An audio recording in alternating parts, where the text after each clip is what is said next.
최근 국내 주요 운용사들이 ETF의 총 보수를 앞다투어 낮추고 있는데요. 오늘은 S&P 500 ETF의 총 보수 경쟁 상황과 투자할 때 꼭 확인해야 할 점들을 정리해 보겠습니다. S&P 500 ETF는 미국을 대표하는 500개 대기업에 자동으로 분산 투자하는 상품입니다.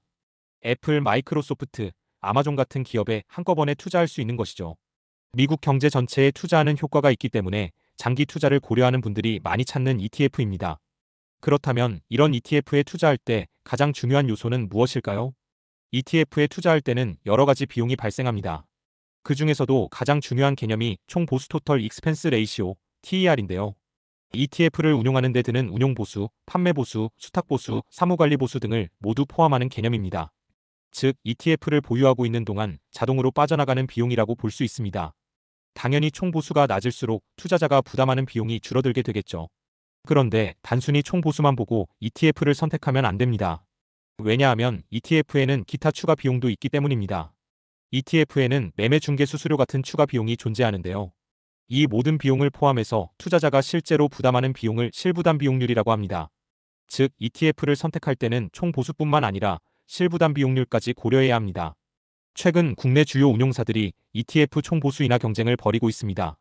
미래에셋운용은 타이거 미국 S&P 500 ETF의 총 보수를 0.07%에서 0.0068%로 대폭 낮췄습니다.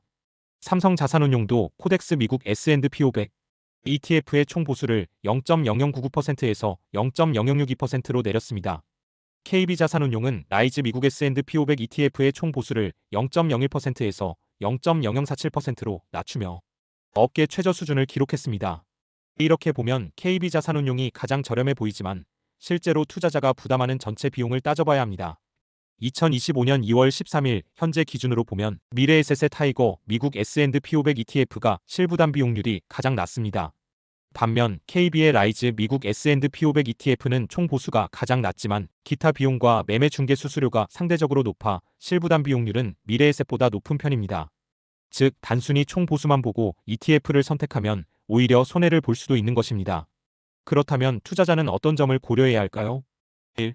총 보수가 낮은지 확인해야 합니다. 장기적으로 보면 총 보수가 낮을수록 유리합니다. 2. 실부담 비용률을 함께 확인해야 합니다. 총 보수 외에도 기타 비용과 매매 중개 수수료까지 고려해야 합니다. 3. 과거 수익률도 비교해야 합니다. 아무리 총 보수와 실부담 비용률이 낮아도 수익률이 낮다면 의미가 없습니다. 4.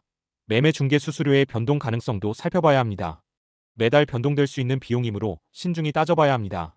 결론적으로 어떤 ETF를 선택해야 할까요? 현재 기준으로 보면 KB자산운용의 라이즈 S&P 500 ETF가 총 보수는 가장 낮지만 실부담 비용률까지 고려하면 미래에셋의 타이거 미국 S&P 500 ETF가 더 유리합니다. 따라서 단순히 총 보수만 보고 ETF를 선택하는 것은 위험할 수 있습니다. ETF를 선택할 때는 실부담 비용률과 과거 수익률까지 꼼꼼하게 확인해야 합니다. 오늘의 떠먹여주는 경제 뉴스는 여기까지입니다. 시청해주셔서 감사합니다.